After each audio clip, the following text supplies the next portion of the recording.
오늘 본문 말씀을 가지고 경건한 유산을 남기라, 이런 제목으로 함께 말씀의 은혜를 나누도록 하겠습니다. 자, 오늘이 우리 고3생들이 수학 능력 시험을 치는 날입니다. 대학을 가는데 물론 요즘에는 필수가 아니고 선택이 되었지만 수시로 가는 친구들도 있고, 이와 같이 정시에 수능을 치는 친구들은 시험을 치는 친구들은 수능 점수가 또 매우 중요하거든요. 그래서 오늘 수능을 보는 날인데 감사하게도 춥지 않고 포근해서 다행이다, 이런 생각을 가졌어요. 그러면서 그 아이들 수능을 치르고 또 주변에서 여러 가지 어려운 일들을 경험하면서 이와 같이 우리의 남은 생애를 어떻게 살아야 될까, 내가 무엇을 자녀들에게 유산으로 남겨야 되지? 제가 여러 번 말씀을 드린 줄 알고 있지만 오늘 다시 한번 이 시대에 꼭 필요한 말씀이 아닐까, 이런 생각을 해서 오늘 야곱이 그의 후손들에게 축복하는 유언의 말씀을 함께 나누려고 생각을 했습니다. 자, 오늘 여기 48장에 나와 있는 이 말씀은 야곱이 요셉의 아들들의, 그 자신의 아들들이죠, 그 애굽에 이주해 와가지고 자식들에게 축복하는 내용이 48장, 49장 이렇게 계속해서 연결이 되어지거든요. 그런데 47장 말미에 가게 되면 이제 그의 마지막 유언이 기록이 되어 있고, 50장에 가면 이제 우리 야곱이 세상을 떠나게 되는 그런 내용의 말씀, 장례 절차까지도 기록이 되어 있는 것을 볼 수가 있는데, 여러분 아시는 것처럼 야곱이 애굽에 올 때 나이가 몇 살이냐면 130세였어요. 130세. 바로 앞에 섰을 때 당신 나이가 몇 살이요? 하니까 내가 130세입니다. 그렇게 이야기했거든요. 그리고 나서 17년 세월이 지났어요. 그러니까 지금 임종을 앞두고 있는 야곱의 나이가 147세가 된 거죠. 147살, 엄청나게 많이 살았죠. 근데 그 시대는 그렇게 살았단 말이에요. 지금이야 그런 분들이 없지만 어쨌거나 147세가 되어서 병이 들었어요. 죽을 때가 된 거예요. 그 이야기를 애굽의 총리 대신인 11번째 아들이죠, 이 요셉한테 누가 기별을 한 거예요. 요셉은 어디에 살고 있느냐? 아버지는 고센 땅이라고 하는 곳에 변방에 살고 있어요. 근데 요셉은 잘 아는 것처럼 총리니까 오늘날로 말하면 애굽의 수도인 카이로 정도에 살겠죠, 그 도시에서. 그래서 기별을 받고 두 아들을 데리고 아버지를 뵈러 찾아오게 된 것입니다. 오늘 여기 그 요셉을 만나게 되었을 때 야곱이 이렇게 2절 말씀에 보면 이야기해요. 야곱이 심을 내었다. 그러니까 지금 병에 걸려서 신음신음하고 있는데 심을 낸 거예요. 아들이 왔다는 소식을 듣고, 그리고 이 심을 내 가지고 자녀를 축복하는 내용의 말씀인데, 그런 게 있지 않습니까? 우리도 힘들고 어렵지만 생명이 끊어져 가다가도 누가 왔다, 손주가 왔다든지 정말 보고 싶은 사람이 오면 눈 번쩍 뜨고 소생하는 것처럼 그와 같이 마지막 기력이 회복이 된 거죠. 그래서 오늘 여기 말씀이 그렇게 이야기하고 있는 거거든요. 그래서 야곱이 심을 얻고 침상에 걸터 앉았어요. 근데 아쉬운 것이 있는데, 그 야곱의 아버지가 이삭인데 야곱의 아버지 이삭이 세상을 떠날 때쯤에 눈이 어두워서 사람 구별을 잘못해서 나이가 많아가지고, 그런데 안타깝게도 오늘 여기 야곱도 마찬가지예요. 눈이 볼 수 없는, 그러니까 눈 먼 것은 아니지만 사람 구별을 제대로 못하는 거죠. 그와 같은 상황이 되었어요. 그런 상황에서 그 요셉 자신의 아들 11번째 아들이 낳은 그 므낫세와 에브라임이라고 하는 두 손자죠. 그러니까 그 아이를 축복하는 내용의 말씀이 바로 창세기 48장에 기록이 되어 있습니다. 그러니까 야곱의 아들들이 12명인데 가장 먼저 축복한 사람이 누구냐면 요셉이에요. 요셉. 그 요셉의 손주들을 축복하는 거예요. 먼저 우리의 가정도 오늘 이 본문 말씀을 보면서 할아버지가 손자들을 축복하는 것처럼 할머니가 손자 손녀들을 축복하는 것처럼 이렇게 축복하는 가정이 되면 그게 복받은 가정이 아닐까, 저는 그런 생각을 갖게 되었어요. 창세기 48장에 보면은 이스라엘의 12지파가, 여러분 아시는 것처럼 12지파가 있는데 그 12지파 중에서 요셉의 이름은 없어요. 요셉 지파는 없어요. 11번째 지파가 요셉인데, 아들인데, 우리가 잘 아는 거 있는 것처럼 야곱이 12명의 아들을 낳았단 말이에요. 그 12명의 아들들 가운데 레위는 제사장 지파예요. 그래서 제사장 지파라 가나안 땅에 들어가게 되면 자기 땅을 분깃을 얻지를 못해요. 다른 지파처럼. 그러면 11명이 돼야 되잖아요. 그런데 12명이에요. 지파가. 근데 그 12지파 중에 요셉의 이름도 없어요. 자, 레위 지파도 없고 요셉 지파도 없으면 나머지 10지파가 돼야 되지 않겠어요? 그런데 12지파예요. 그 이유는 뭐냐면 야곱이 다른 아들들은 하나씩만 분깃을 주었는데 요셉에게만은 분깃을 2개를 주었어.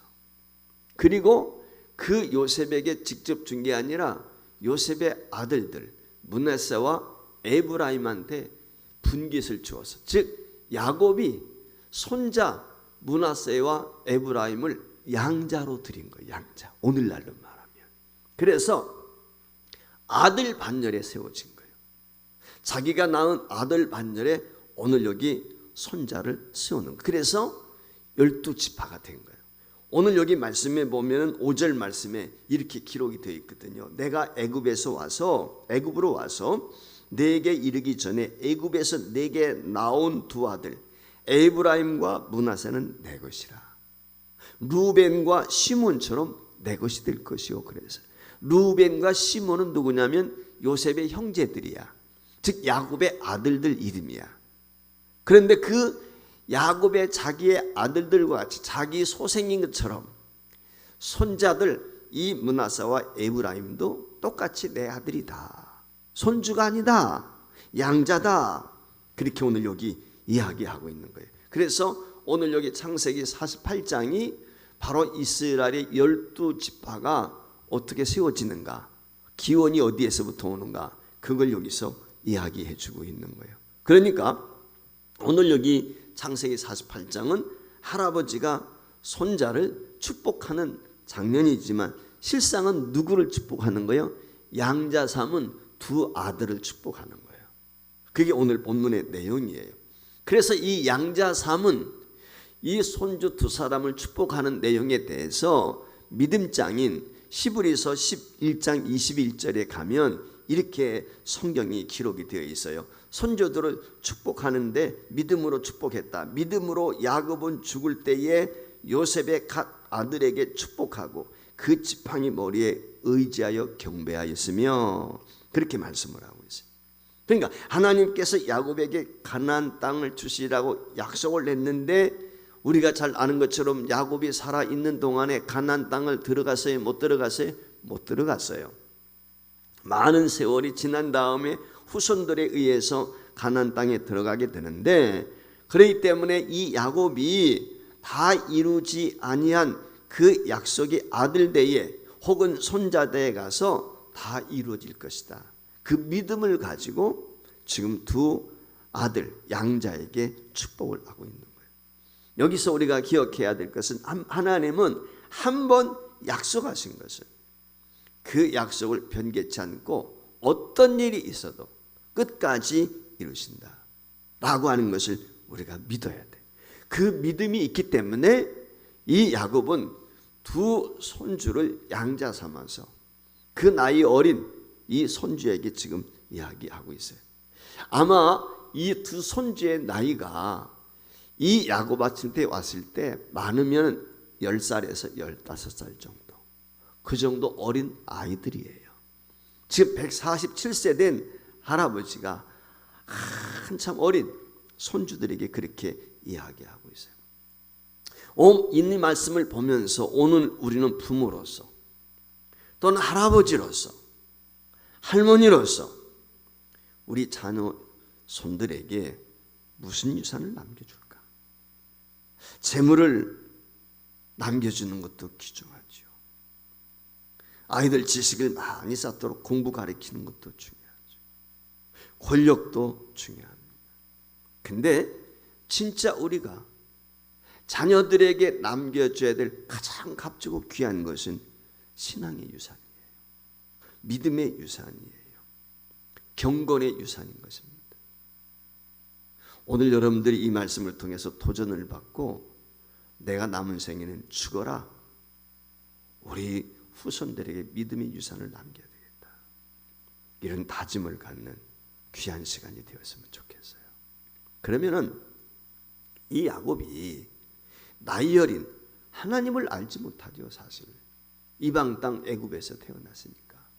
근데 그 손주 양자 삼은 므낫세와 에브라임에게 어떻게 축복하고 있는가 라고 하는 것을 잘 기억하시고, 여러분들이 자녀들이 되었던 손주 손녀가 되었던 오늘 주시는 방법대로 믿음의 유산을 남기세요.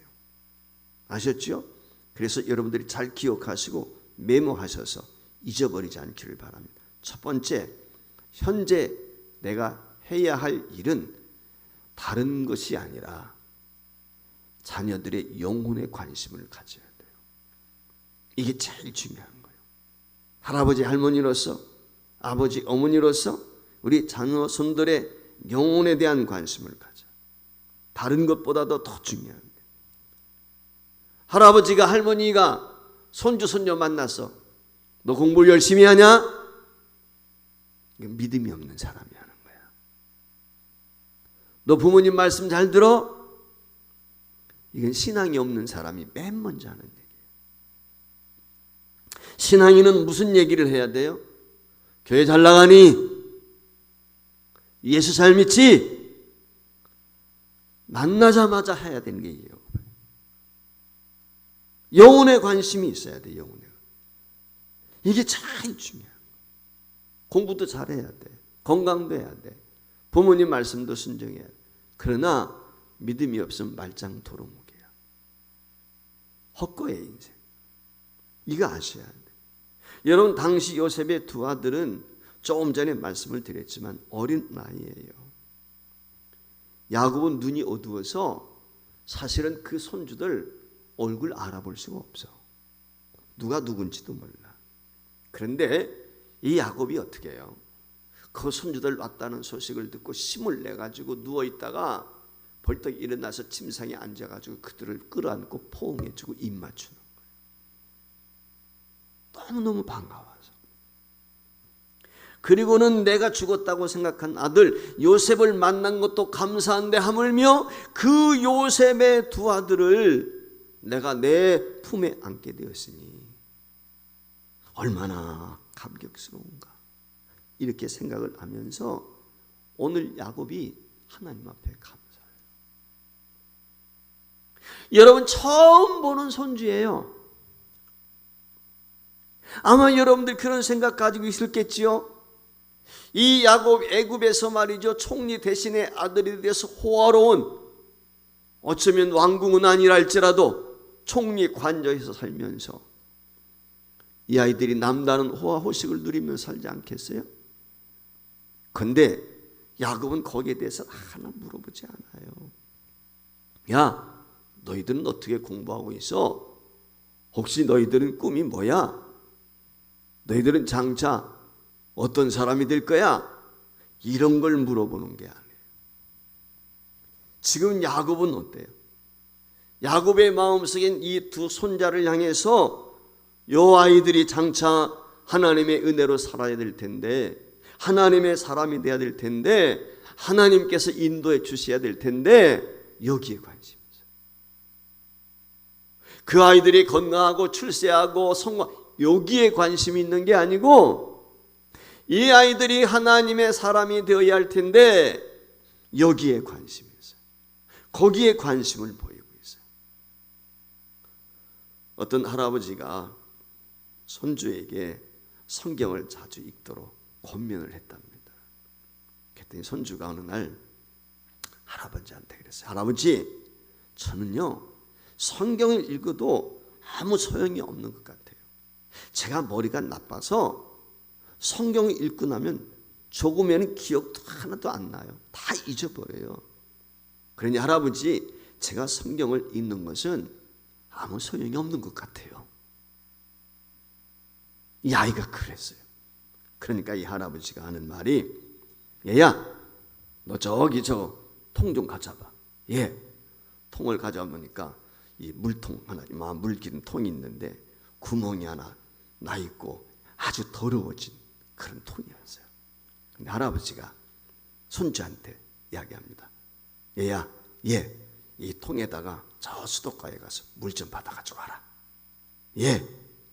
그리고는 가서 수도가에다 물을 가득 받아가지고 들고 옵니다.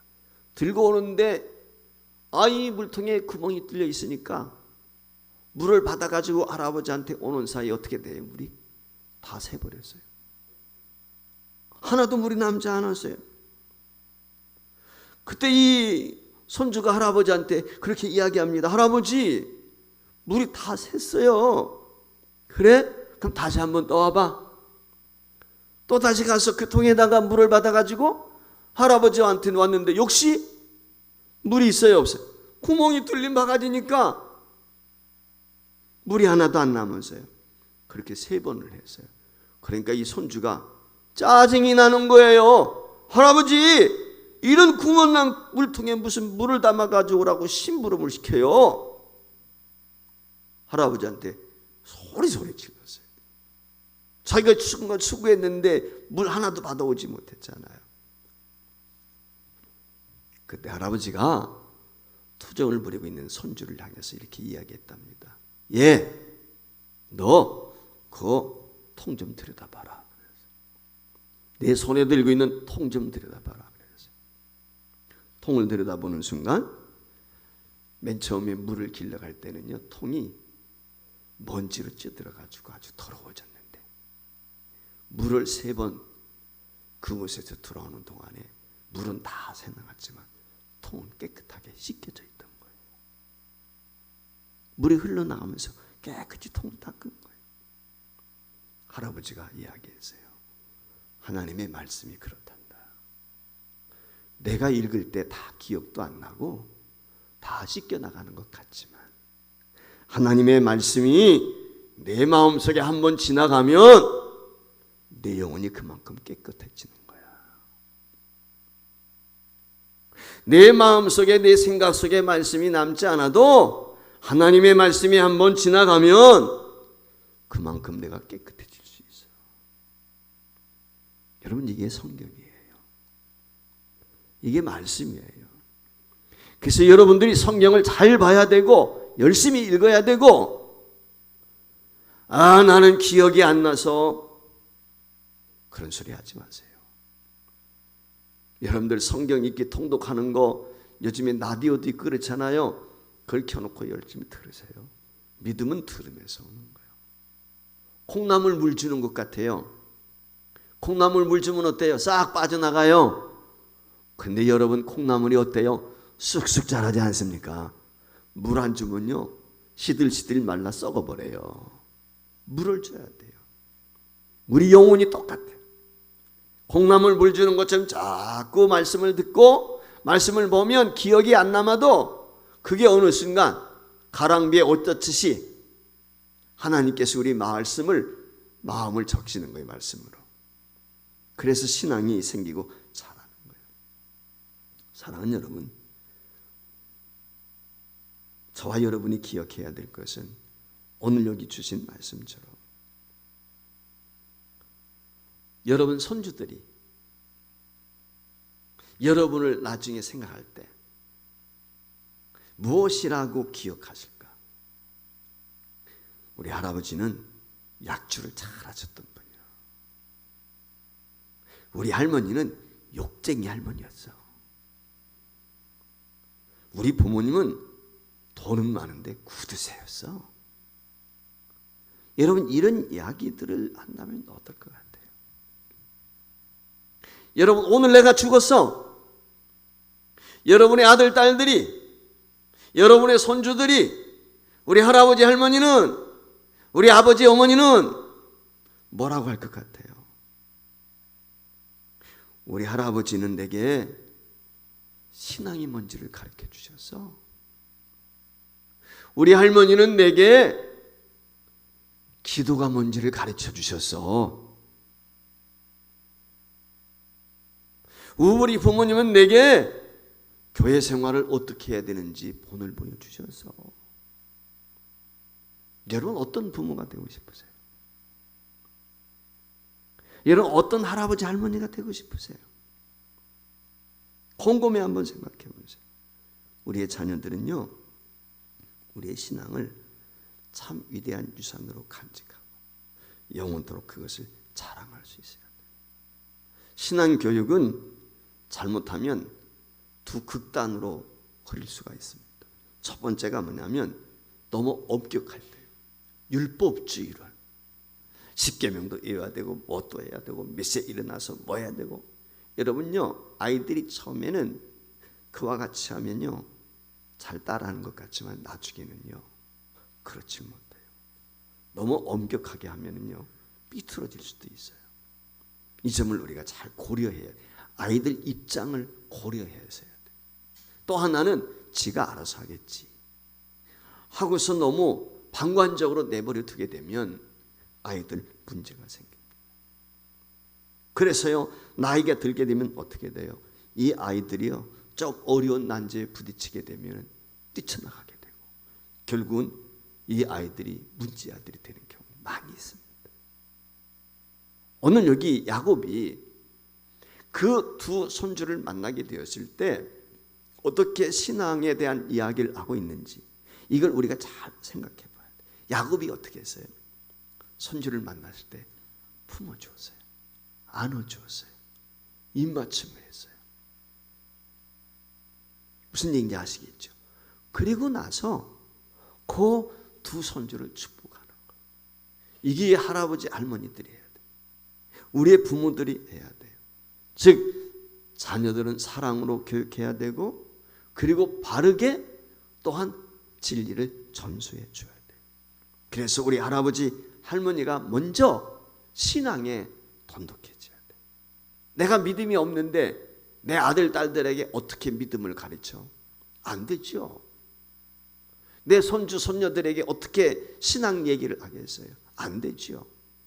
여러분들이 자나깨나 만나면 아이들한테 신앙에 대한 이야기를 해줘요. 오늘 지금 살아있는 동안에 영적인 것에 관심을 갖자. 손주 손녀들 우리 아들 딸들에게. 이게 첫 번째예요.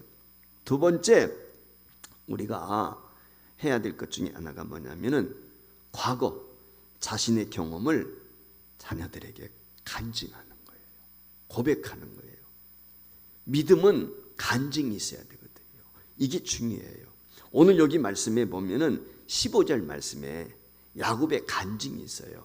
그가 요셉을 위하여 축복하려되 내 조부 아브라함과 아버지 이삭이 섬기던 하나님, 나의 남으로부터 지금까지 나를 기르신 하나님. 그래서 여기 나를 기르신 하나님이라는 말씀을 영어 성경에 보면 내 생애 동안 나의 목자가 되어주신 하나님. 그래서요.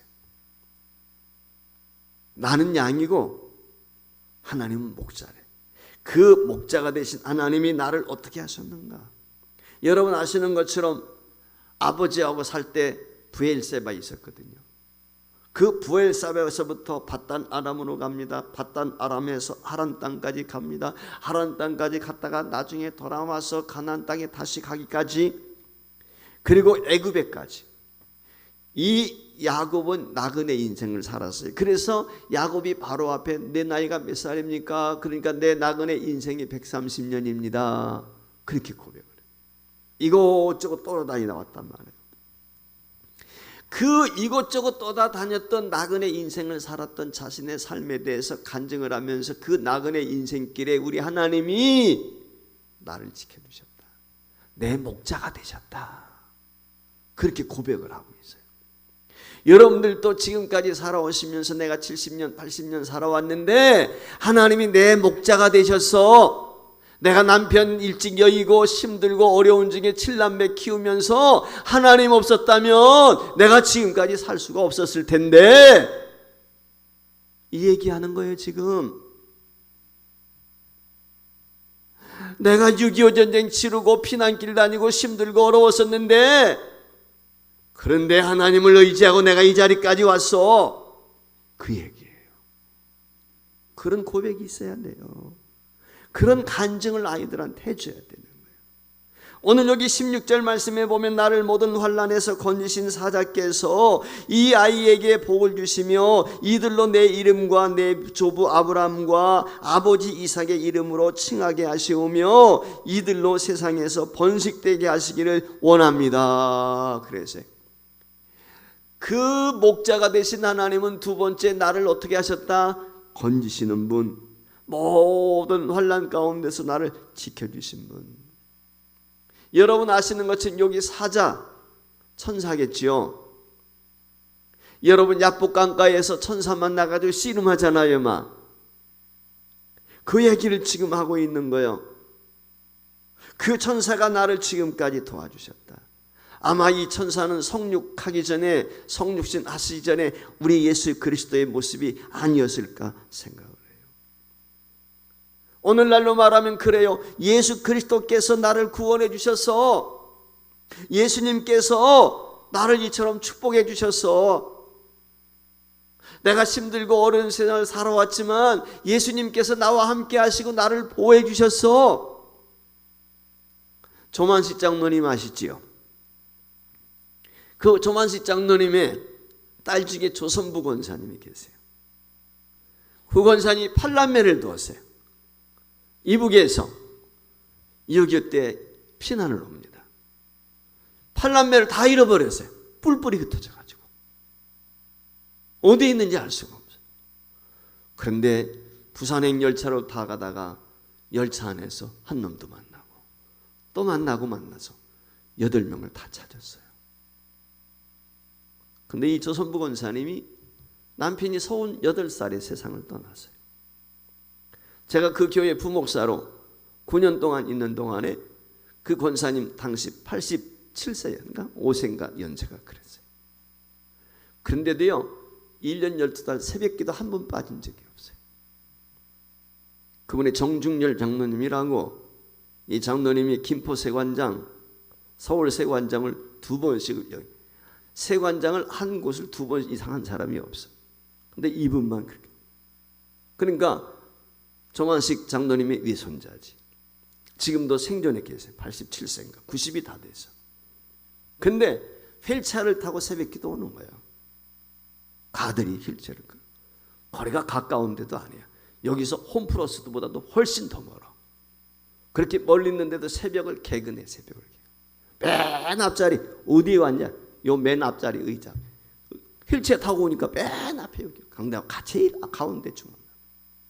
한 분 손주 가운데 목사 나오고 세 손주가 있는데 다 장로고. 지금 그래. 그 가정이 얼마나 복을 받겠어요. 여러분 이게 우리의 간증인데 그런 고백을 할 수 있어요. 그뿐이 아니에요. 야곱은 자기가 받은 은혜에 대해서 강력하게 증거하고 있어요. 요셉은 자기 아들들을 데리고 와가지고 오늘 오른손을 큰아들인 므낫세 위에다 놓고 작은 왼손을 작은 아들 에브라임 위에 놨더니 이게 어떻게 된 건지 야곱이 말이죠. 눈을 멀어가지고 보이지 않는데 손을 어금맞거는 왼손을 큰아들에게, 작은 아들에게 오른손을 놓는 거예요. 그러니까 요셉이 아버지 아닙니다. 이쪽이 큰아들입니다. 큰아들한테 오른손을 옮겨야지요. 그러니까 야곱이 나도 안다. 나도 알아. 그러면서 오늘 여기 축복을 하는데 작은 자가 큰 아들보다 우선 축복하고 있어요. 아우가 큰 자가 된다는 거예요. 이게 무슨 얘기? 믿음으로 그런 거예요. 하나님의 은혜로 그런 거예요. 야곱도 그랬어요. 야곱도 둘째 아들이야. 사기꾼이었어. 형에 비해서 잘난 거 없어. 예서가요 훨씬 남자다워요. 훨씬 더 잘났어요. 세상적으로 보면. 근데 하나님께서 예수를 택한 게 아니고 야곱을 택했다. 야곱은 그 은혜를 입은 사람이야. 이 말의 의미는 뭐냐면 하나님의 은혜는 세상적인 기준으로 똑똑한 사람, 잘난 사람, 지혜로운 사람, 이게 아니라는 거예요. 하나님의 은혜는 무능하고 연약해 보이고 못나 보이고 약해 보여도, 이 말의 의미는 뭐예요? 하나님의 축복은 세상 스펙이 좋다고 잘났다고 받는 게 아니라 하나님의 은혜로 받는 것이다. 그걸 오늘 이야기해 주고 있는 거예요. 하나님, 나는 복작을 받은 게 없습니다. 하나님 앞에 나는 죄인입니다. 하나님 앞에 나는 버릇지만도 못합니다. 여러분, 이런 마음을 가지고 있는 사람이 복 받는 사람이에요. 이거 여러분 기억해. 하나님은 이런 사람을 좋아하세요. 교만하게 하나님 앞에 말이죠, 바리새인처럼 그렇게 이런 사람 싫어하세요. 사는 여러분, 하나님의 은혜, 하나님께서 인간에게 어떤 업적에 따라 가지고 우리를 불러주시고 택해 주신 게 아니라 전적인 하나님의 은혜로 긍휼과 자비를 베풀어 주신 거예요. 제 친구 목사님이 있어요. 이 친구가 목회를 잘해요. 그런데 옆에서 보면 열심히 하는 것 같지가 않아요. 근데 교회는 잘 돼요. 나중에 알아보니까 이 가정이 말이죠, 신앙의 뿌리가 여러 대 걸쳐가지고, 그 아버지 어머니가 장로님 권사님이었는데 교회를 세우고 교회를 위해서 헌신을 얼마나 했던지 공짜가 없더라고요. 하나님이 그렇게 축복하셔요. 근데 한 친구는 열심히 합니다. 근데 교회가 힘들어요. 제가 지금도 잊어버리지 않는 게 길자연 목사님이라고 왕성교회에 있는데, 이 목사님이 장로님 아들인데 신학교 억지로 갔어. 경희대 의대 나와가지고 한의사 자격이 있는 사람인데, 유명한 교문내 신망의 한의원이라고 이 동독교에 아주 장로님으로서 헌신을. 근데 옛날에 하늘산 금식기도원에 올라가죠. 하늘산 기도원에 올라가서 은혜 받겠다고 기도하러 친구 하나 데리고 같이 올라갔는데, 이게 기도하러 올라가가지고 뭐하냐, 가재 잡기 하고 있어요. 집회 참여도 제대로 안 하고 기도도 제대로 하고 가재 잡기 하고 있는 거예요. 근데 자기 친구 데리고 갔어요. 금식기도원인데 금식은 하지 않고 빵 사가지고 가가지고 시간 빵 먹고 무슨 기도가 제대로 되겠어? 그런데 그 같이 간 친구는 열심히 금식만큼 기도하는 거예요. 그런데 어느 순간 하나님의 성령이 강력하게 역사하게 되는데, 길자연 목사 위에 성령이 임했어요. 이게 가재잡이 하다가 성령 받았어. 그래가지고 떼글떼글 굴러가지고 방언도 하고 그러는 거야. 그러니까 같이 갔던 친구가 그랬대요. 기도하기를, 하나님, 저 친구는 기도도 제대로 하지 않고 나는 열심히 금식하며 기도하는데 왜 나한테는 성령 부어주지 않고, 그러면서 저 바보 같은 놈한테도 성령 주는데 왜 나한테는 성령 안 주십니까? 그러면서 기도하더래요. 하나님의 은혜는요, 내가 공로가 있어서 주어지는 게 아니에요. 하나님이 일방적으로 주시는 거예요. 그런데 공짜가 없어요. 그 아버님 장로님이 신학생들 찾아오면 다 보약줘 주고, 목사님들 오면 양복 다 한 벌씩 해주고 평생을 그렇게 사셨어요. 그래, 그분 동생이 그 신망에 하는 인수를 받아가지고 하는데 형제들이 욕했대. 자기들은 떨어진 옷 입고 다녔어. 근데 신학생이 오면 등록금 주고 양복해주고 그러는 거야. 목사님을 아버지처럼 모시고, 이 장로님이 자기가 나이가 많은데도 그게 불만이 많은 거예요. 자기들한테 용돈도 제대로 안 주고 그랬는데. 근데 자기 동생이 그 아버지의 뒤를 이어서 그 신망에 하는데 똑같대 지금. 똑같이 아버지가 하는 것처럼 한다는 거예요. 여러분, 공짜가 없어요. 여러분이 심는 대로 거두는 거예요. 여러분 자녀손들이 잘 되기를 원하시면 믿음은 은혜로 얻는 거예요. 이걸 기억해요. 그래, 간증이 있어요. 마지막 세 번째 중, 현재, 그 다음에 과거에 하나님이 나와 함께 하셨던 거, 그리고 미래에 대해서 천국 소망을 심어줘야 돼. 자녀들에게. 이걸 우리가 명심해야 돼요. 너는 손자들이 찾아왔을 때 너희 아버지처럼 유명한 국내 대신이 되라. 너도 유명한 정치가가 되라. 그런 얘기 안 했어요. 무슨 얘기합니까? 21절 말씀에 보면 이런 말씀이 있어요. 이스라엘이 요셉에게 또 이르되 나는 죽으나 하나님이 너희와 함께 계시사 너희를 인도하여 너희 조상의 땅으로 돌아가게 하려시는. 여러분, 애굽은 세상이에요. 오늘날로 말하면 가나안 땅은 천국을 이야기하는 거예요. 이 말의 의미는 뭐냐면 오늘 야곱이 이 세상에 부유한 것, 잘 사는 것, 거기에 관심 갖고 있는 게 아니라 천국에 대한 소망을 이야기하고 있어요. 오늘 우리 자녀 손들에게도 이 이야기를 해줘야 돼요. 천국에 대한 소망을 이야기해 줘야 돼요. 이 세상 것은 언젠가 불탈 때 하나도 남지 않고 다 사라질 수밖에 없어요. 야, 돈 열심히 벌어야 돼. 공부 열심히 해야 돼. 출세해야 돼. 아마 귀가 따갑도록 듣고 어쩌면 여러분들이 그런 이야기 하시는지 모르겠어요. 그건 애굽이에요. 그건 세상이에요. 오늘 우리가 해야 될 것은 뭐냐면 잠시 인생 나그네처럼 살다가 영원한 천국에 가야 되는데 그 천국에 대한 소망을 이야기해 줘야 돼요. 나는 이 다음에 천국 갈 거야. 얘들아, 나는 죽으면 천당 가. 너희들도 나와 함께 천국에서 살도록 예수 잘 믿어야 돼. 여러분, 이런 이야기 손자 손녀들에게 하십니까? 자녀들에게 하십니까? 이게 오늘 중요해요. 대한민국은요, 교육적인 면이나 모든 면에서 애국과 같아요. 너무 잘 먹고 잘 살아요. 그래야 되겠지요. 그런데요, 그것으로 끝나면 안 돼요. 우리의 궁극적인 목적은 이 땅이 아니에요. 하나님 나라예요. 우리 후손들에게 물려질 유산은 천국이에요.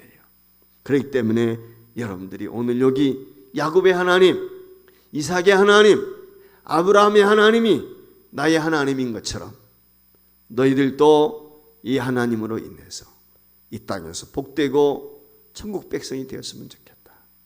늘 자녀 손들에게 말씀으로 신앙을 교육하시고, 그래서 오늘 주일이 태신자 초청 주일인데 아직 신앙생활 하지 않는 자녀들이 있다면, 손주들이 있다면 함께 데리고 나와서 하나님 앞에 예비할 수 있다면 그거보다 큰 축복이 어디 있을까라고 생각을 합니다. 아무쪼록 우리 모두가 남은 생에 복되시고 후손들에게 좋은 신앙의 유산을 남기는 포회복교의 모든 성도가 되시기를 주의 이름으로 축복합니다.